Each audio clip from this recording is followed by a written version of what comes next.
तो ये कार है मारुति सुजुकी स्विफ्ट डिजायर और आज के इस वीडियो हम करने वाले हैं इस कार का इंजन ओवरऑल। तो बेसिकली ये कार का जो मॉडल है वो है Swift Dzire VDI diesel engine. और इस कार में जो प्रॉब्लम है वो है मेन इंजन स्टार्टिंग की, साथ ही साथ इसमें बैक कंप्रेसर की। अगर मैं इस कार को अभी फ्रंट में ही बंद कर दूँगा तो इस कार स्टार्ट नहीं होगी। इसलिए सबसे पहले मैं आपको इसका जो बैक कंप्रेसर है वो चेक करा देता हूँ। कार का जो इंजन है वो बिल्कुल स्टार्ट कंडीशन पे है और साथ ही साथ कार में ऑयल कंज्यूम की भी प्रॉब्लम है। और कार जो है कभी कभी इसमें प्रॉब्लम आती है अच्छी खासी, जिस तरीके से ये देख सकते हैं ऑयल कंज्यूम की वजह से। ये देखिए इसमें कितना हाई एक तरीके से बैक कंप्रेसर दिया हुआ है इसके इंजन में। तो इस प्रॉब्लम को हम सॉर्ट आउट करेंगे और उस प्रॉब्लम को सॉर्ट आउट करने के लिए हमें खोलना होगा इस कार का इंजन और करेंगे इस कार का इंजन ओवरऑल। तो ये इस तरीके से इस कार में बैक कंप्रेसर है। तो ये कार है Maruti Suzuki Swift Dzire diesel engine 1.2 litre cubic capacity है इस कार के इंजन की। और ये कंप्लीट ओवरऑल करेंगे, साथ ही साथ उसमें चेक करेंगे इसका टर्बो चार्जर, फ्यूल सिस्टम वगैरह। तो खोलते हैं इस कार की इंजन की फिटिंग और चेक करते हैं किस तरीके से क्या प्रॉब्लम है इस कार के अंदर।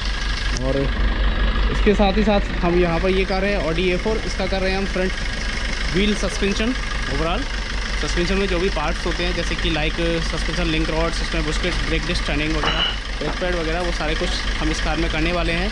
और रिसेंटली अभी हमने किया है Hyundai i10 ग्रैंड, ये एक तरीके से Hyundai i10 ग्रैंड बोलते हैं, सॉरी, ये Hyundai i10, इस कार का भी हमने इंजन ओवरऑल किया है। ये कार भी बिल्कुल ऑल ओके हो चुकी है, स्टार्ट कंडीशन पे है। और पीछे खड़ी हुई है ऑडी Q7, उस कार का भी हमने इंजन ओवरऑल कर रहे हैं। और रिसेंटली वीडियो आपके लिए आने वाला है अभी रेंज जैगवार F-Pace का, जिसमें हम इसमें एयरबैग वगैरह इसके रिप्लेस करेंगे, जो कि लेटेस्ट ही मॉडल है, जो कि अभी पिछले साल ही लॉन्च की गई थी कंपनी की तरफ से। 2019 का शायद ये मॉडल है ये कार। तो अभी जो वीडियो है कंप्लीटली हम शूट करने वाले हैं वो करने वाले हैं मारुति सुजुकी स्विफ्ट डिजायर का, यानी कि इस कार के इंजन ओवरऑल के बारे में। ओके, तो इसमें अच्छा खासा बैग है। तो बैग चेक करने के लिए आप दो जगह से चेक कर सकते हैं। बैग कंप्रेसर को बेसिकली दो जगह से चेक किया जाता है। एक तो आप ये ढक्कन खोल के इसका चेक कर सकते हैं, जबकि ये स्मोक आ रहा है इस तरीके से। और दूसरा जो आप ऑयल का डिपस्टिक होता है इसको निकाल के भी चेक कर सकते हैं। ओके, तो ये दो जगह से आप इसका बैक कंप्रेसर जो है वो चेक कर सकते हैं। तो ये जो आ रहा है ना ब्लो, इस टाइप का धुआं आ रहा है, इसको कहते हैं बैक कंप्रेसर। ओके, और इसी के प्रेशर की वजह से इसकी जो सील वगैरह हैं वो लीकेज हो रही हैं और इसमें टर्बो चार्जर वगैरह वो भी लीकेज कर रहा है, क्योंकि अगर हम इसमें टर्बो चार्जर वगैरह डाल देते हैं तो वो लीकेज करेगा। तो खोलते हैं अभी इस कार का इंजन। और इस कार का जो किलोमीटर है वो यहाँ पर आपको शो हो रहा है, जो कि है किलोमीटर है इस कार का 1,20,834 किलोमीटर। ओके, तो खोलेंगे इस कार का इंजन, तो करते हैं स्टार्ट आज के इस वीडियो को। तो जैसा कि आप देख सकते हैं अभी हमने कार का जो इंजन है कम्प्लीटली हमने गिब्बेथ गियरबॉक्स के पूरे इंजन को कार से बाहर निकाल दिया है। और अभी हम इसमें कुछ लेथ जॉब वगैरह करेंगे, जैसे कि इसमें कुछ बोरिंग का जो काम होता है, यानी कि इसमें जो piston, slab, third washer, main bearing, cylinder head के वाल्व वगैरह जो होते हैं उनको रिप्लेस करेंगे वगैरह। तो यहाँ पर जो मेनली प्रॉब्लम निकली है ये आप देख सकते हैं, ये है इसके पिस्टन। तो ये पिस्टन बिल्कुल ओके है, कैसी भी कहीं से कोई वन आउट वगैरह कोई प्रॉब्लम नहीं है इस पिस्टन के अंदर। ओके, लेकिन जो 4 नंबर पिस्टन था ये आप इसकी हालत देख सकते हैं, इस जगह से बिल्कुल बर्न हो चुका है, जल चुका है, पिघल गया है इसकी जो एल्युमिनियम है। ओके, तो इस वजह से हमें इसका पूरा कम्प्लीटली इंजन ओवरऑल करना पड़ रहा है। तो बेसिकली जो इंजन प्रॉब्लम थी वो कुछ इस तरीके से थी। ये देखिए, ये पिस्टन ओके है,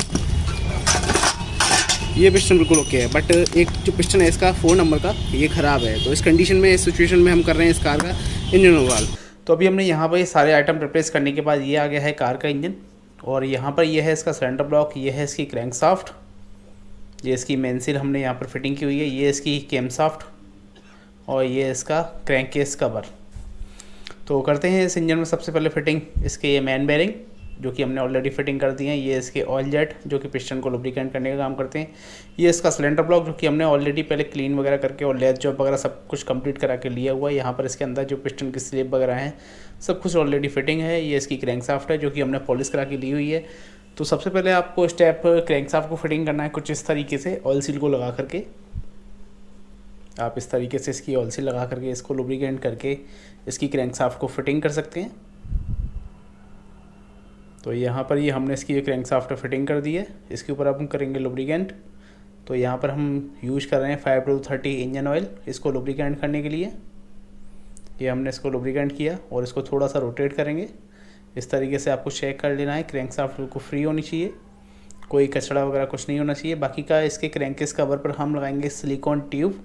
बेसिकली इस पर सिलिकॉन यूज़ किया जाता है क्योंकि कंपनी इसके ऊपर कोई भी पैकिंग वगैरह नहीं यूज करती है, कोई पैकिंग वगैरह इसके साथ नहीं आती है, कंपनी भी इसके ऊपर सिलिकॉन लगा करके देती है।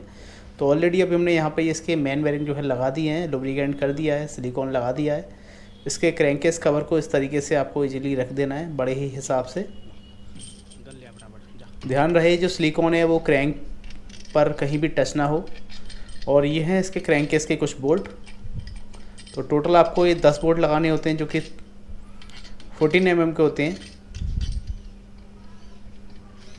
ओके, बाकी के आपको यहाँ पर 13 mm के कुछ बोल्ट लगाने होते हैं साइड से। तो ऑयल सील हमने ऑलरेडी पहले लगा ली थी, और अभी हम इसको टाइट कर देते हैं इनके सभी बोल्टों को। तो टोटल सबसे पहले अभी हम ये 10 बोल्ट जो हैं इसको टाइट करेंगे। इसका टॉर्क स्पेसिफिकेशन जो है वो मैं आपको यहाँ पर फ़ोटो के माध्यम से या टेक्स्ट के माध्यम से शो कर रहा हूँ। अगर आप टॉर्क रेंज यूज करते हैं तो टॉर्क के हिसाब से आप बोल्ट को टाइट कर सकते हैं। और ये है इसके न्यू सिलेंडर पिस्टन। बेसिकली जो बैक कंप्रेसर आया था वो इसकी पिस्टन रिंग और सिलेंडर पिस्टन जो थे वो बिल्कुल ख़राब हो चुके थे। क्रैंकशाफ्ट यहाँ पर हम रोटेट करके चेक करें, क्रैंकशाफ्ट बिल्कुल फ्री है।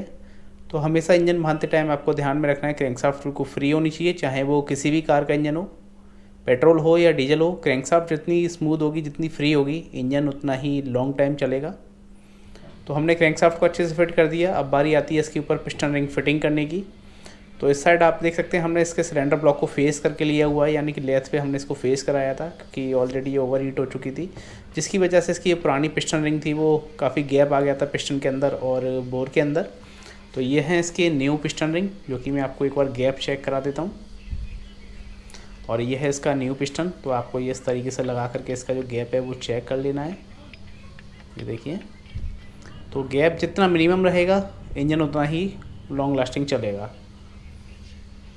तो स्विफ्ट में जिन लोगों को नहीं पता है, स्विफ्ट में जो बीच वाला कंप्रेसर रिंग होता है उसमें थोड़ा सा गैप रहता है। ओके, तो यहाँ पर आप देख सकते हैं ये हमने लॉक वगैरह सब कुछ लगा करके बिल्कुल ओके किया हुआ है। अब फिटिंग करते हैं इसके पिस्टन रिंग। तो ये है इसका सिलेंडर पिस्टन, ये है इसकी पिस्टन रिंग, यानी कि सबसे पहले ऑयल रिंग की स्प्रिंग।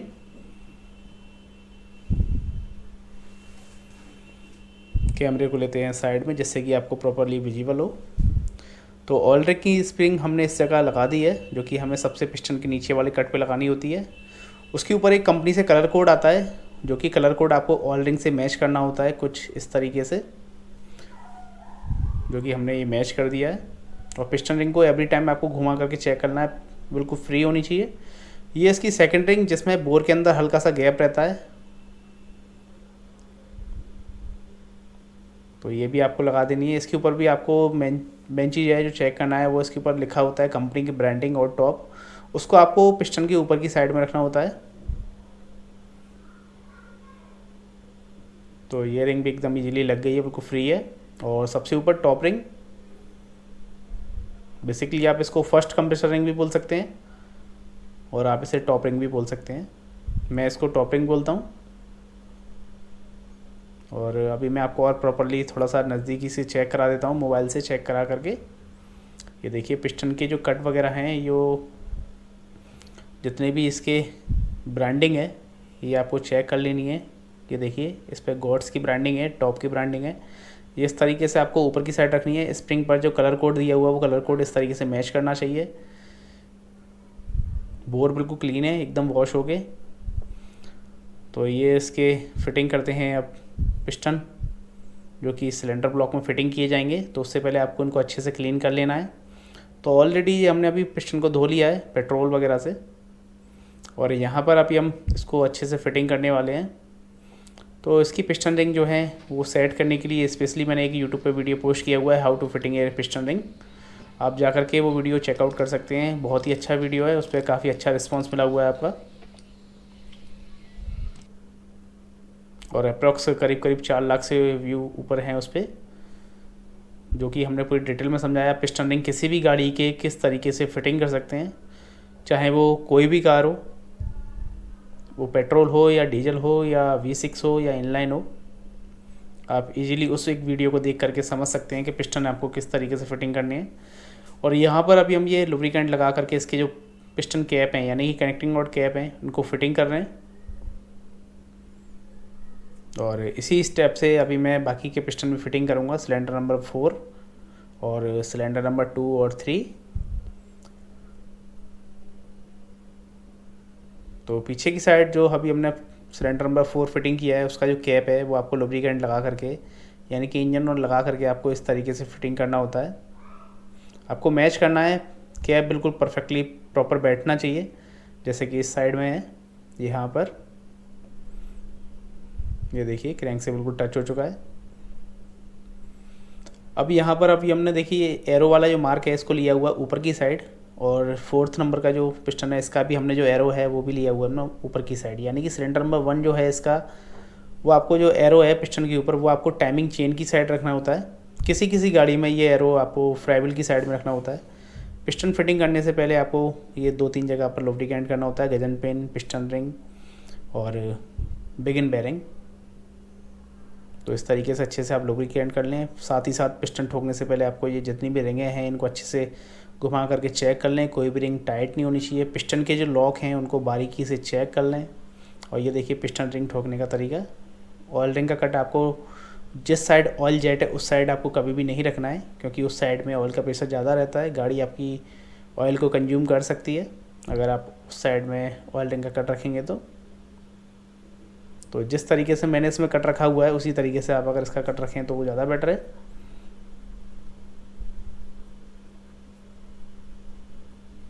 ये इस तरीके से देखिए टूल आपको यूज करना है। जब भी आप टाइट करते हैं तो क्लिप को आपको ऊपर से नीचे की साइड लाना है, ना कि क्लिप को घुमाना है। ओके, तो इस तरीके से आपको फुली टाइट करके जो इसके पिस्टन है इसको फिटिंग कर देना है। और इस तरीके से लगाएं आप पिस्टन को कि पिस्टन की जो रिंग है वो डैमेज ना हो, टूटे ना, क्योंकि अगर वो टूट जाएगी तो इंजन में बैक कंप्रेसर फिर से आ जाएगा। और ये उसी स्टेप से हम इसके जो पीछे के रियर कनेक्टिंग रॉड कैप हैं इनको लगा देते हैं। अब लास्ट पिस्टन हम इसमें फिटिंग करेंगे जो कि है सिलेंडर नंबर 3 यानी कि 3।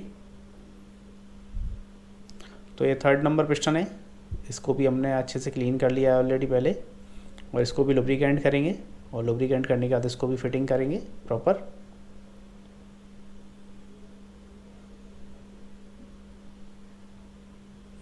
तो सबसे पहले आपको लुब्रिकेंट करना है gudgeon pin, big end bearing, piston ring and piston.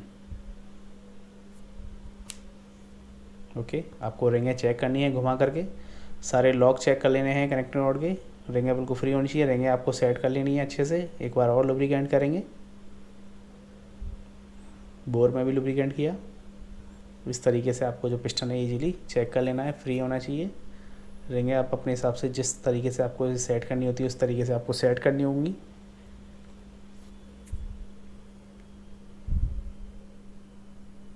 Main चीज़ है इसमें ऑयलिंग का काम है। ऑयलिंग आपको कभी भी ऑयल जेट की तरफ नहीं रखनी है, चाहे वो कोई भी कार हो।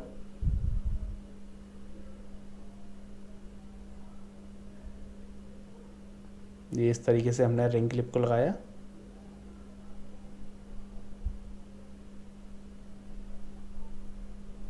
इसको टाइट कर देते हैं इस तरीके से एडजस्ट करके।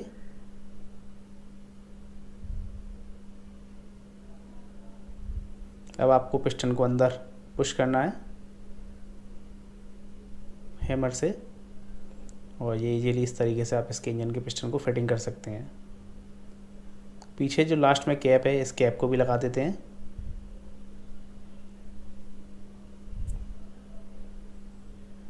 तो वीडियो को सब्सक्राइब ज़रूर कर लीजिए, लाइक ज़रूर कर दीजिए और बेल आइकन को भी ज़रूर प्रेस कीजिए, क्योंकि आपको अगर जब तक बेल आइकन प्रेस नहीं करेंगे तब तक आपको वीडियो का नोटिफिकेशन नहीं मिलेगा। तो इन बोल्टों को आपको टाइट करने के लिए 10 mm का सॉकेट चाहिए होता है। कनेक्टिंग रॉड के जो पीछे कैप में बोल्ट होते हैं।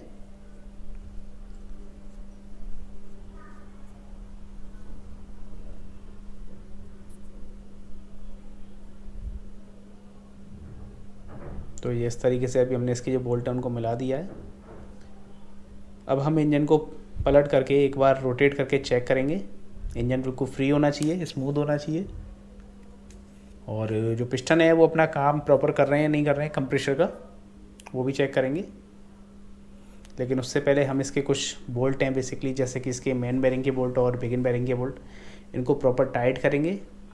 और इसमें आपको चेक करनी है ये प्ले ज़रूर होनी चाहिए। जितना ये प्ले होगा उतना ही इंजन स्मूथ होगा। अब ये देखिए हम इंजन को रोटेट करके चेक कर रहे हैं। अगर ये प्ले नहीं होगा तो ये इंजन घूमेगा नहीं, बहुत ज़्यादा जाम घूमेगा, मतलब एक तरीके बहुत ज़्यादा टाइट घूमेगा ये इंजन। और इंजन के जो बिगिन बेरिंग है, मेन बेरिंग है, वो बहुत जल्दी घिस जाएंगे। तो जितना अच्छा प्ले होगा उतना ही स्मूथ इंजन घूमेगा। ये देखिए अभी हम इंजन को पलट करके इसके बाकी की फिटिंग करते हैं। लेकिन उससे पहले मैं आपको अभी एक बार रोटेट करके इसके पिस्टन किस तरीके से देखिए काम कर रहे हैं, वैक्यूम कर रहे हैं, सक्शन कर रहे हैं, वो आपको हम चेक कराएंगे रोटेट करके। तो उससे पहले आपको यहाँ पर आसपास जो भी कचरा लगा हुआ है, सब कुछ डस्ट वगैरह आपको अच्छे से क्लीन कर देनी है। ये देखिए जैसे हम इंजन को रोटेट करते हैं, इंजन बिल्कुल स्मूथली चल रहा है, पिस्टन ऊपर नीचे अप एंड डाउन हो रहे हैं चारों। तो इसका जो फायरिंग ऑर्डर है वो है 1342। फायरिंग ऑर्डर में बेसिकली जब भी ये कार क्रैंक लेती है तो फर्स्ट नंबर पे सबसे पहले फायर करती है, इग्निशन फायर होता है। ये देखिए प्रॉपरली वैक्यूम जो सक्शन है कर रहा है पिस्टन, कहीं से कोई प्रॉब्लम नहीं, कोई लीकेज नहीं। इंजन एकदम स्मूथ है, एकदम फ्री है। हमने काफ़ी रोटेट करके इसको चेक किया। तो जब भी आप इंजन बांधते हैं तो प्रॉपर कम से कम पिस्टन ठोकने के बाद आपको 5 से 7 बार पिस्टन चेक करने हैं रोटेट करके। ये है इसकी सिलेंडर हेड गैस्केट, इसको ओपन करते हैं। तो ये जो सिलेंडर हेड गैस्केट है ये ओवर साइड हेड गैस्केट है। मारुति में 3 साइज आते हैं, A, B, C। तो ये जो गैस्केट है ये B साइज़ की है। बेसिकली हमने इसका सिलेंडर हेड और सिलेंडर ब्लॉक दोनों को फेस कराया हुआ है, क्योंकि ये जो कार थी इसमें बैक कंप्रेशर की प्रॉब्लम थी और ये जो प्रॉब्लम आई थी इंजन ओवर हीट होने के बाद आई थी। तो ये 20 साइज़ का इसका हेड गैस्केट है। और 20 साइज़ का मतलब है कि ये जो हेड गैस्केट है ये कंपनी के साथ जो गाड़ी के साथ गैस्केट आया था उस गैस्केट से थोड़ा सा मोटा है, यानी कि हल्का सा इसकी जो थिकनेस है वो थोड़ी ओवर है। तो ये 20 साइज़ की हेड गैस्केट है, ओके। और ये है इसकी पुरानी हेड गैस्केट। ये इस पर आप पार्ट नंबर वगैरह चेक कर सकते हैं। इस साइड ये इसकी थिकनेस आप यहाँ से चेक कर सकते हैं। और यहाँ पर जो उस पर पार्ट नंबर वगैरह है वो मैंने आपको चेक करा दिया। ये हमने इसके चारों पिस्टन प्रॉपर फिटिंग कर दिए, लुब्रिकेंट करके लगा दिए हैं। ये इसका सिलेंडर हेड, इसके ऊपर ये इसके बाल वगैरह, बाल सील वगैरह सब कुछ ऑलरेडी सब कुछ सेट कर दिया है। हेड वगैरह भी हमने इसका फेस वगैरह करा करके लिया हुआ है, क्योंकि ये कार ओवर हीट हो रही थी तो ओवर हीट भी ना होगी अब। क्योंकि अगर हम हेड और ब्लॉक दोनों फेस कर लेते हैं और हल्का सा ही हमें फेस करना होता है, ज़्यादा करते हैं तो हेड ख़राब हो जाता है। तो अब ये लगाते हैं इस तरीके से इसका सिलेंडर हेड। बहुत ही आसानी तरीके से आप इसके सिलेंडर हेड को इस तरीके से फिटिंग कर सकते हैं। अगर आप इस वीडियो को गौर से देखेंगे तो आपको एक एक चीज़ बड़ी बारीकी से समझ में आएगी। बहुत ही अच्छे तरीके से हमने यहाँ पर इसमें रिकॉर्ड किया हुआ है। ये देखिए अब ये सिलेंडर हेड जो है आसानी से फिटिंग हो चुका है। चारों साइड में आपको दिखा रहा हूँ, बिल्कुल एकदम प्रॉपर है। अब हमने इसके जो बोल्ट हैं वो बोल्ट लगा दिए हैं और सभी बोल्टों को अभी हम मिला देते हैं इम्पैक्ट पिन से। तो इसका जो बोल्ट का टॉर्क स्पेसिफिकेशन है वो मैं आपको यहाँ पर फ़ोटो के माध्यम से शो करता हूँ। आप टेक्स्ट में नीचे डिस्क्रिप्शन में भी चेक कर सकते हैं। तो देखिए एकदम प्रॉपर है। तो सभी बोल्टों को हम टाइट कर देते हैं बोल्ट के टॉर्क के हिसाब से। और टाइट करने के बाद अभी हम इसके बाद ऊपर फिटिंग करेंगे इसके रॉकर आर्म। तो उससे पहले आपको ये अच्छे से जब भी आप इंजन को खोलते हैं तो इनको क्लीन करके आपको नए ऑयल में इनको रखना होता है, जिससे कि इसमें डस्ट वगैरह आकर के पिस्टन है वो जाम ना हो। तो ये इसके रॉकर आर्म के कुछ बुलेट्स, या आप इन्हें पिस्टन भी बोल सकते हैं। बेसिकली ये हाइड्रोलिक बेस पे काम करते हैं। जब भी कार स्टार्ट होती है ऑयल पंप इनको ऑयल देता है। ऑयल के प्रेशर से ही ये टैपेट को एडजस्ट करते हैं, यानी कि सिलेंडर हेड को वाल्व को पुश करने का काम करते हैं ये। तो ये टोटल इसमें एक सिलेंडर पे 4 पीस होते हैं, यानी कि पूरी कार में यानी कि पूरे इंजन में 16 पीस लगते हैं। 4 सिलेंडर इंजन में 16 पीस, 3 सिलेंडर में 12 पीस। तो ये आपको अच्छे से चेक कर लेने हैं प्रॉपर, क्योंकि इसमें कोई बोल्ट वगैरह नहीं होता है, ये बस इसी तरीके से रखे होते हैं। और इसके ऊपर ये हमने लगा दी इसकी पैकिंग। यहाँ पर भी आपको देखने को मिलेगी टॉप की पैकिंग, यानी कि टॉप का मतलब ये आपको ऊपर की साइड इसको रखना है। ओके, और ये है इसका सिलेंडर हेड कवर, इसको हमने अच्छे से क्लीन कर लिया था। अब ये हम इस पर भी लुब्रिकेंट कर देते हैं, क्योंकि जब भी आप इंजन को स्टार्ट करते हैं तो थोड़ा बहुत समय लग जाता है इंजन को ऑयल ऊपर ट्रेवल करने में। इसलिए जब भी आप इंजन को नया करते हैं तो हो सके तो जितना हो सके जहाँ जहाँ मूवमेंट वाले पार्ट हैं, जो चलने वाले पार्ट हैं, वहाँ पर लुब्रिकेंट अच्छे से करें। और ये इसका सिलेंडर हेड कवर, यानी कि आप इसको टैपेट कवर भी बोल सकते हैं, और इसी में फिक्स होती हैं इसकी सिलेंडर हेड कैमशाफ्ट।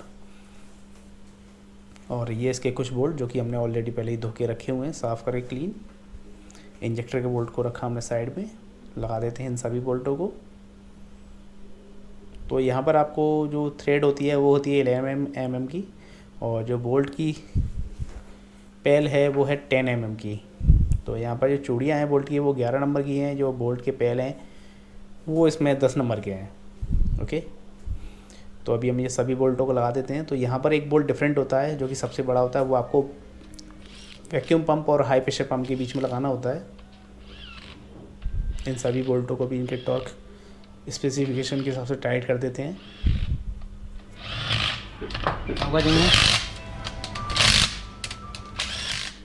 तो ये सभी बोल्ट टाइट करने के बाद फिर हम फिटिंग करेंगे इसमें आगे टाइमिंग चेन किट वगैरह, क्योंकि इसके बाद हम यहाँ पर फिटिंग करने वाले टाइमिंग किट वगैरह। तो सभी बोल्ट हमने टाइट कर दिए। ये इसकी कैमशाफ्ट की गियर, और ये है इसका न्यू टाइमिंग चेन किट जो कि है डाइको ब्रांड का, जो कि एक अपने आप में बहुत अच्छा ब्रांड है। और मेरे यहाँ जितने भी टाइमिंग किट यूज होते हैं, ज़्यादातर मैं अपने यहाँ पर मारुति की लगभग 90% कार्स में मैं डाइको का ही यूज करता हूँ, क्योंकि मुझे सबसे बेटर ऑप्शन लगता है इसका। एक तरीके से मैंने इसकी सर्विस जो देखी हुई है वो 1,00,000 किलोमीटर से ऊपर कार को रन कर देती है इंजन ओवरऑल के बाद। यानी कि टाइमिंग चेन किट आपकी जो साउंड है वो टाइमिंग चेन किट बहुत बड़ा रोल रखती है।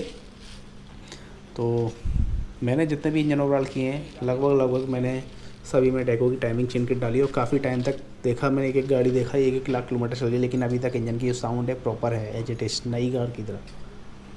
तो ये थी इसकी टाइमिंग चेन वगैरह। ये इसका चेन एडजस्टर जो कि बेसिकली हाइड्रोलिक बेस पे काम करेगा, यानी कि जब इंजन स्टार्ट होता है तो इसमें ऑयल जाने से चेन को टाइट होता है। तो हटाते हैं इस बॉक्स को साइड में और करते हैं इसके ऊपर फिटिंग इसकी टाइमिंग चेन किट। और यहाँ पर एक एक पार्ट पे ये देखिए आपको डाइको की ब्रांडिंग देखने को मिलेगी। ये इसके चेन गाइड पर भी डाइको की ब्रांडिंग। ये इसके टाइमिंग गियर जो कि एक स्मॉल, एक क्रैंकशाफ्ट के लिए, एक कैमशाफ्ट के लिए, इस पर भी देखिए आपको डाइको की ब्रांडिंग देखने को मिलेगी, पार्ट नंबर मेंशन किया गया है। और ये इसका एडजस्टर, इस पर भी आपको डाइको की ब्रांडिंग देखने को मिलेगी। तो ये सारी चीज़ें मैंने आपको दिखा दी। चेन पे भी डाइको की ब्रांडिंग आती है, लेकिन मुझे एक पॉइंट ढूंढ करके आपको दिखाना पड़ेगा। तो यहाँ पर ये देखिए अभी हमने कर दिया इसकी टाइमिंग चेन किट फिटिंग, और ये थी इसकी पुरानी टाइमिंग चेन किट। और ये है इसका स्पेशल टूल जिस जगह से आप इसकी कैमशाफ्ट को लॉक कर सकते हैं। और ये इसका टाइमिंग गियर, डाइको की ब्रांडिंग, ये इसका चेन गाइड, ये इसका एडजस्टर, चेन आप देख सकते हैं कितनी टाइट है, और ये भी डाइको की ब्रांडिंग, ये इसका चेन गाइड यहाँ पर फिटिंग है। तो प्रॉपर्ली हमने इसकी टाइमिंग चेन किट थी न्यू इंस्टॉल कर दी है, और अभी इंजन पूरा कंप्लीट हो रहा है। चैम्बर ऑयल सम्प वगैरह है, बाकी का टाइमिंग कर वगैरह है वो फिटिंग हो रहा है। लेकिन जब तक हम कर रहे हैं कार को क्लीन और लगाएंगे इस इंजन को इस कार के अंदर, और अच्छे से क्लीनिंग कर दे रहे हैं, क्योंकि इसमें अंदर काफ़ी डस्ट वगैरह इसमें भरी हुई है, काफ़ी मिट्टी वगैरह। लेकिन आप भी कभी ऐसी इस तरीके से क्लीनिंग ना करें तो किसी एक्सपर्ट तरीके से आप इसको क्लीन करवाएं। यानी कोई भी बंदा अगर इसको क्लीन करता है तो एक्सपर्ट बंदा इसको क्लीन करे, क्योंकि इसमें ECM वगैरह लगे होते हैं। इंजन था कम्प्लीटली पूरा फिटिंग कर दिया, तो इस जगह पर हमने फिटिंग कर दिया इसका टर्बो चार्जर इंटरकूलर। ये है साइड इसका टर्बो चार्जर। इस जगह पर हमने फिर फिटिंग कर दिया इसका न्यू ऑयल फिल्टर। यहाँ पर हमने फिटिंग कर दी इसके timing cover, intake manifold, fuel filter, और ये इसका कूलेंट रिजर्वायर, इसकी बैटरी बॉक्स।